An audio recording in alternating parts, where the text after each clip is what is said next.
urjii geessanii urjiitu sheen godhaa fida. Urjiin hin dhufti lakkoofsanuu kenniti maatii tokko tokkoon asirratti waamnee maa inda'uun balaa mucaa kana akka maatiin intalaan jedhamne barbaadaan tokkoffaa ilaa amma iluu miskiinni kun fa'i waan tokko waan irraa beekuun qabu akkuma kootiiti. Uumama tokko inuma balaa nutti buusaa ture keessaan maa mucatti ana akka hin taane maa mucatti ana sagalee hin taane nuun jedhaa ture. Isuma argumaa jechuudha namni keessaan beenne yoo jiraate iluudha wallaahi namni arge jechuudha. Isuma argumaa rabbi argeefi miti. Anis akkuma kana waa tokko duudaadhaan atti wanta beeku hin jiru. Kaleessa muzeen waa hunda dubbate ta'uun qabu amma sinii galee amma kan kennus hawaasa ana aangoo qabu ofiifuu mana murteettan deddeebi'aara biyya kanatti. Aangoo amma nan qabu wala imbaasiin irraa falmuun qabu wala jinniin irraa falmu wayii waan haa godhuun qabu laan isuma dhugumaa siira isiisinitti muchu warabbal kaaba takkaan imbaasii jalatti dhokodheen beeku abbaa barbaade jedhe dhokodheen beeku tun dhokodheen maa xiqqoodhuma siisiraa maalee budaamu maa jettan sana ta'ee waan ta'e wayii jedha kasila sinii galee an nama jala galuun beeku akkanaaf akkam barbaade dubbadha waan barbaade irraa sinii galee mucattiin wanni siin goote garuu waan jabaadha sababni isaa amma inta tokko mubarak akka barbaade dubbachuu mucaa nan fitaa hoy meetii qabadhu laal kaa dhageeffadhu muyitii maal nama ne nuti qabadhu nan taatee buusi kana maal akka kana jechuudha buuchi baranaa bara kuma torba taphatuu yaatanii jirru kuma torba mallaqa durii mucaa yaatanii ijoolleen kun buusi mubarak osoo haqaa garuu akkamitti jennee muyitii godhannaati akkamitti diktaatara nurratti taatee waan ofii barbaadde qofa dubbatta dhugaa jirtu osoo lafa jiru waan dhugaa osoo dubbachuu dandeettu maa irraa achi qabna mubarak dhageeffadhu icciitii kana keessan beeku yoo taate atillee hin beeyta maa miseenjara waan wajjin haasofne hin beeytami maal keessan beeku yoo taate wajjin haasofne wayitii mana keessi bansiifnu waan sitti himne qabna nuti si galee sanillee baaftee maan dubbatin waa takka irraan beeku ani waa takka hin dhageenye icciitii kana waa takka irraan beeku hin beeyta atillee hin beeyta maakillee ni beeyti haati faate ni beeyti isin sadiin kun ni beeytan namni irraan beeyne warra akka iluu kana fa'a malee ati hin beeyta haati faate hin beeyti maakin hin beeyti maal waan haasofne miseenjara keessan himi baasiti sodaatin icciitiin ba'uun erga waan ba'u taate hunda wal saaxille dhaggeeffadhu garagallee jedhi Alex Tayyee garagaleeraan dhageesse beektanaan jetteemi waan an beeku natti kottaa rakkoon qabu ragaa keessanii uummatatti kottaa ana uummanni na beeka ani citee dubbaan qabu eenyuun na beeka dhaggeeffadhaa uummata amma nuti qabattaqa dhaggeeffadhaa uummatoo keessattuu shamarran biyya arabaa namni quuftuu waa'ee quuftuu kana koomeentii naa balleessa. Quuftuun akka sagalee isiniin taa'amne gooteetti himannaan irratti banamee jiru mana kanatti jechuudha. Akka shamarran mana arabaa keessattu yoo qalamte yoo qalamuudhaa jette yoo madaamin isii rakkifte akka ajandaan si irraa naasaamne shamarran mana arabaa keessa jirtu amma yoo gadi baatee Oromoo sagalee laataa akkasin ta'e jedhette namni akkuma quuftuuti jedhee akka inni dhiisu gooteetti. Ajandaa keessan keezii waan jedhamu jira beektuu kan namni sobaan dhaqee faranjeetti matooyi. Keezii buutee samii geesteetti. Sanii galee nama keenya waan dinqula. Namni keenya amma dur. Dhimmi quuftuu dhimma ijoollee mana mataa mucaa mana nuti qabadhu si buusee kee haasee si galchuusme. Kabajaaf ta'a nuti qabadhu. No dhimma ati bara nama kabajaaf ta'a jirta nuti qabadhu. Okay siran daragin ammallee hawwii ol galchi doktora hawwii ol galchi. Baay'ee nuti qabadhu ta'a. Dhageessanii ummatu. Diraamaan isiin dalagdee keezii amma uummata keenya biratti dur yoo namni du'e irraa boo'amaa sagalee taa'amaa fi amma duutiidhaan naan bahee uummata keenya. Duutiidhaan naan bahee hedduu yaani ho'ee dubbatamaa raama nama du'e nama keessaa xiqqoo beekamtii qabuu fi yookiin hoggansa wayii yoo du'e malee miskiinni tokko du'ee dhamee irraa saamaan jiru suma nu beennu jechuudha. Ijoollee biyya arabaas akka qaldiitti miti kan dhufee sagaleen jaraa dhagahame. Isuma dhuguma akka qoosaatti miti kan sagaleen shamarran biyya arabaa gatii godhate gatiidha nutti kafalleerra dhugaa jirtu nun dhowwatina dhugaa jirtu walii kennuun gaariidha waan nu godhaan jenneenu birrii nu kaffalaan jenneenu warri shamarraniif sagalee ta'aa turan asirraa mirga himannaa mucaa kanatti banuu qabu mirga guutu jechuudha akka qaldiitti miti kan shamarran biyya arabaa sagaleen si dhagahame duri koo shamarran biyya arabaa jennaan akkas baangaalota jinnoota jedhamaa ture bira darbama baangaalee hojii akka taate Bangali akkana godhe jedhamaa ture. Ammoo shamarran mana barbaadu akka taate jennaan biiroonis rifachuu jammane maaliif nama dhibbatetti dawwala. Isinii galee akka ta'e sagalee argatan. Quuftuun haddii goraadee ani jagootiin arge sanayyuu birri kafalamee midhaan dhageessan gaan hin beekwan. Kanaafuu atattamaan quuftuun waan jiru uummata kana. Muzammiliin galchi muzammiliin mubaarak muzammiliin galchi. Dhageessanii waan jiru ifa gootee kennitee agalatoo muzammila keetiin kanaa miti himeera haqa jiru. Waan jiru uummataaf ifa gootee yoon jenne wanni kun wallaahi booddee akka shamarran mana arabaatiif sagaleen taa'amne gootetti. Masiin kolfee jedhamte dubartii miti ati. Tokko. Laal mubaarak quuftuu itti sheer goonee haa fidanii haa dhuftu rakkoon qabu asirratti. Osumee callistu. Quuftuu haa fidanii yoo hin callisaa dhageeffadhu caarraa naa kennati quuftuu haa fidanii garuu Jireessi dubbataa jirra dhiyeessus karaa akkanaati as faraarraa haadhiisi ati akka waan ilmoo ofii dhalchite ilmoo ofii dhalchite ajajuu hin dandeettu obboleesso. Ati akkamitti intala namaa takka baasee qabsiisee akkana godha jetta miidiyaa irra teettee sanuu. Maal si goote intalli shamaraa miskiinitu yoo dalagatte ati caarraa isii maaliif irra qabda mucattiin rakkattee mana xalabaa sanii gaafa Nama ne maaliif taphanna beektaa? Dhibbi tokko 99 baduurra dhageessee namni dhibbi tokko baduurra namni tokko gatii kafaluu qaba jedhee nama naan gara kootii jechuudha. Gaafii wayii si gaafata mubaarak. Nama mee Mucattiin kun akkamitti ijoollee mana madaamititti wannoo qabde caarraa qabuu dandeette. Okay. Thank you. Lakkarala. Akkisiinitti shamarran mana madaamitti carraa qabde mana madaam keessattan du'aa jira. Kunuu naqaluuf namichi viidiyoon baname Oromoon 70,000 achitti wal ga'ee sigalee wal ga'ee qaluuf jennaan rifatamee ajandaa godhamtee darbaan dabarsa fooloo godhamtee sigalee intala dubaraat jedhamee iyyamee fi iyyisiifamee sagaleen taa'ame silaatuu dhossitanii achumatti.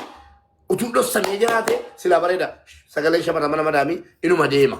Mana madaam keessatti ijoollee rakkataatti ka jedhu mootummaanis namnis yaani qalbii keessaa qabaata. Amma magarashaarra geeminis milkaa'uu dide kumni 70 isin gaafachiiftas milkaa'uu dide akkanu nageenyatti kan nageetti. Milkaa'uu dide 5,000 barbaadu irratti godhantis jette jedhanii amma immoo akkamitti namni amanee kana booddee amma tunni ijoollee durbaa tokko wayii sagalee taa'amee biyyannaan fidee galchee kun madaamiin naajjeessuuf wayyoo jettee isii dhugumaachuudha isii dhugaadhaan rakkatte yoon fide namni ajandaadha jedha hin beektaa immoo hin beektu amala nama keenya uummata nan sobee amma quuftuun Taraanuu kenni meel tokko hin dubbanna nama jalaa qabbuna. quuftuun isheen itti godha haa dhuftu dhugaa jirtu uummatatti dubbattu. Mudayyan viidiyoo kee viidiyoo keetti hirkadheen dubbataaraan achirra dhaabadhe. Mudayyan viidiyoo nas kaleessa dubbatte wayii akkan wanta irraa sireessitu jira. Jechuun akka maal agartee maalirra dhaabattee dubbataa jirtaati. Okay. Viidiyoo kana. Hin beektu jechuudha. Maalirra kaleessa mucattitti dhagaa baatee turteetti. Yaa. Kijibaa jette. Si amanneeyyi irraa dubbataa irra kaa. Ilaa kun. Kulala. Viidiyoo waraabamee deemaa jiru keessaa fakkeenyaaf. Wallaahi warabbal kaabaan dhugaa jiru isinitti hima. Namtichi fuudhee asumaa fuudhee mana isaatiin gale. Dhugaan ilmoo rabbiitii in tanaffasna. Eega agartanii isin dubbii baxaabbattanii agartanii ammallee icciitiin wajjin qabdan dagattanii fuutanii Oromoo kana hudduu harree keessa gizee 3 fi 4 seensiftan nuti immoo in tanaffasaan nakaamaa namaa miti abo namaa bar. Namtichi fuudhee Nurraa cufi kana waanuma naaseena dhageessisaa jirta jedhe. Jechuun maalii jette? Wanti diraamaadhaa jette. Wanni jedhe akki jedhe an kana jedhee bira kutee kana baay'illee irraa haasa'uun nan barbaachisu. Baay'ee. Waan an jedhe dhageettee diraamadha yaa. La ilaha illallah galatoon. Kanaafuu diraamaa hojjettu sanaaf uummata dhiifama gaafatti immoo Maa ati hin beektu san diraamaa ta'uu hin beektu ati. hin beeku wallaahi. Akka meedeemi quraana fidii kakadha waa takka hin beeku jedhu. Muzammilitti guruppii keessatti waan haasa'e mubaarak. Wallaahi billaahi dhagayi. Gadheen na harkifachuu qabaana. Uummata gadheen ofitti na harkifachuu fi eeshantu beekaa murtee keessa. Mubaarak dhagaysiin.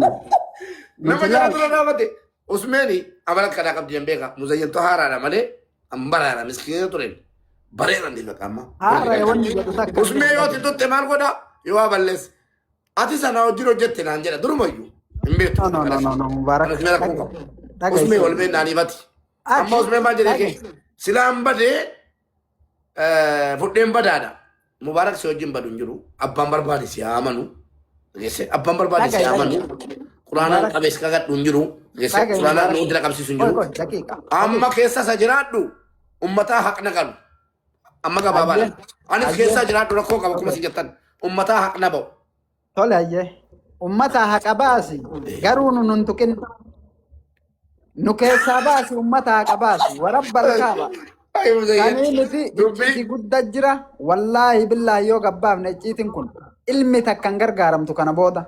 Ilmi takka. Osoo namni du'e agartee namni wal awwaalu hin taa'u. Meenuu himi rakkoo qabu. Kafkaf nun godhina yaati. Waan jirtu ummataa dubbanne. Dhagayi. Mallaqa kafkaf nu godhaa jennaan kafkaf godhuu diddanii nummoo No, gisee. icciitii san inni min dhageeffan muzammil san kee hin deemin. Mallaqa kafkaf nu godha. Ay makii ko. Rabbi sidii marifatu kaa. Haadha faatee makii keessa baasaa anuma hin jira. Achi qabii fi as qabii hin qabdu. Si takka haadha faatee lama maakii sadii isin sadiin kun irraa hin beektan waa'ee quuftuu sirriitti irraa beektan Oromoo irratti propaganda akka taphatamaa ture akka waliin taphataa turre hunda isaanii beektan. Ka kijiba hin qabne wajjin haasofnee jirra isinii himneetiin jirra waan goonu hunda waliin goone. Si galee booda irratti wal dhabdee wayii nu dhufe malee duratti waa hundaa Wal dhabdee maaliiti kaa? Wal dhabdee cimaa inni. isinitti himuun barbaannu akka isin nuun jettan san isinii ta'uu dindee jennaan. Yaa ummataa himaa kaa. Ummataa himaa qaba. Jalqaba isin kaasaa laa please. Usme waa takka hin dubbatin. Isin kaasaa wal. Ijoollee bakka silaa banne balleessinee banna kutatetti. Wallahi billahi Oromoo nu jibbisiiftaniini. Oromoo nu osoo duuneen waan Nuti qabadha bannaa taachuu ajalichan diraadha. Ani koo Okay, tana fixe ba'an. gaafatti. Wallahi billahi Oromoo irraa wanni nu eeggannu kana booda hin jiruu miti. Nullee yoo isin kaaftan dhugaa jiru uummataa gabbaafne asirraa gallama. Assalaama. Ani yoo ta'e isin beeka irraan boo abbaan gadi bahee irraa boo haadha baatee biraanis gaa viidiyoo kana waraabaati. Ani wantan irraa beeku hin jiru. Abbaan beekta jedhee ragaa qabu wajjin uummata Oromoo amansiisuu danda'a. Oromoon isa duriitii miti lafaa ka'ee namni akkana ta'e jennaan ragaa jechuu jammareera. Ragaa qabu namni sagalee wal waraabbataa namni saatii ana. Hattuun keessattuu sagalee wal duraa qabaataa waan ta'e waastinnaa walii kennu malee natu waliin. Wanta takka galaa hojjedhee sin beeku waan akkanaa sin hojjedhu. Wanti nama to'atu hin jiru. Abbaan barbaade waan barbaadee jiru. Amma dhimmiin qabadhee dhufe dhimma quuftuun gadi baatee akka uummata tanaa nutti balleessiira dhiifama jetti moo dhageessanii uummatu. Maal jettan meeshaa marran yaada kennadha. Quuftuun dhiifama isin gaafattu moo uummata gadi baatee gaafattu jettu moo maal itti goonaadhaan. Ummataam kan kaleessas kan sagalee kan ta'ee fi ummata. Shamarran mana madaam keessa jiran ilaa hin kolfinaa jala deemtanii shamarran. Hin qoosinaa ofitti sagalee nuu taa'aa jettanii gaafas hin kaleessa dheengadda iyyaa turtan namni sagalee isinii ta'e hin jiru. Hadhaa jala deemtee kolfita taanaan bor rakkoo gaafa madaamiin gurra si qabdee gurra si raaccitee si mucaate gadi baatee dhuma viidiyoo jettu jettee boo'aa duuta malee namni sagalee isii ta'u hin jiru. Sagaleen mana shamarran mana madaamii dhaga'amuu jammarraan gaaziitti dhaquu eegalaniiru. Hin ofirratti qallanina. Nama maqaa keessaniin qoosu keessanii nama maqaa shamarran mana madaamiitiin diraamaa hojjetu hin callisinaa shamarran. Wallaahi rakkoo bor isin dhaga'uuf namni sagalee isinii ta'u hin jiru. Namni isin dhaga'u iyyuu hin jiru. Meeqa kan fooqirraa darbatamte. Meeqa kan rakkoon irra ga'aa jiru. Maqaa keessaniin soobame diraamaan kun kanaafuu ofirraa callisuu qabdanu duula bana ana siniin jedhe. Maqaa shamarran mana madaamiitiin qaldiin qalladamu diraamaan hojjetamu dhaabachuu qaba. Isuma dhugumaati kun. Eessas ta'e eessa abbaa rakkoon irra ga'etu beeka.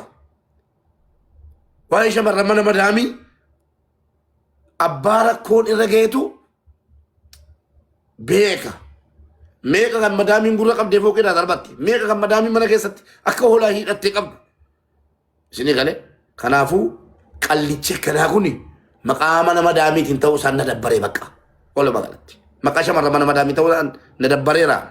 Kanaaf kuuftuu rakkoo guddaatu irra ga'uu deemaara. An dhugaalumaan sinitti baku lola. Wallaahi suma dhuguma rakkoo guddaatu irra ga'uu deemaara mucaan. Mee qabamtee gara biyyaatti hin ergamin. Mee tarkaanfii irratti hin fudhatamin teessa ilaalu. La. Dheeraan jechuudha. Maaliif? Waliin sobnu jedhi kaa. Wanni namni rakkoo kuuftuu irratti fudhachuu danda'u tokko hin jiru. Maaliif tokkoffaa irratti nuti agartee yoo akkasitti ka deemamu taate quuftuu roorroo isitti. Warra geemii taphatee miti warra kaanii yaada kenne. Warra geemii taphachaa ture tontaane warra ittiin miidhamaa ture carraa kenna. Shamarran nuyi carraa kenni jedhi malee. Nuyiif carraa kenni jedhi dubbadhu. Nagaa siniif haa baay'atu akkam jirtu geemichi taphatame dhugaa rabbii mubaarak rabbiin dhiifama naaf haa godhu miskiina meeqanii obboleettii keenya biraa dhaabbannu jedhee gargaarsisaa ture rabbiin dhiifama naa godhu amma ijoollee yeroo san gargaaranii birrii koo nuu deebisiisinaan jechaaru si erguun danda'a keechan kutee jechuudha wallaahi laazim. Takkafaa micayyoon haati baadiyyaarra jirti namaatu du'e birrii kana naa galchi jettee 10,000 galchisiiste hiluu irratti ergeen riisitii jechuudha. Geemiin nurratti taphatamu kuni dhugaa waaqa jiraataa baay'ee nama jibbisiisa. Obboloota hedduu qabna. Kan mana madaamititti rakkatan nuti mana madaamii jirra.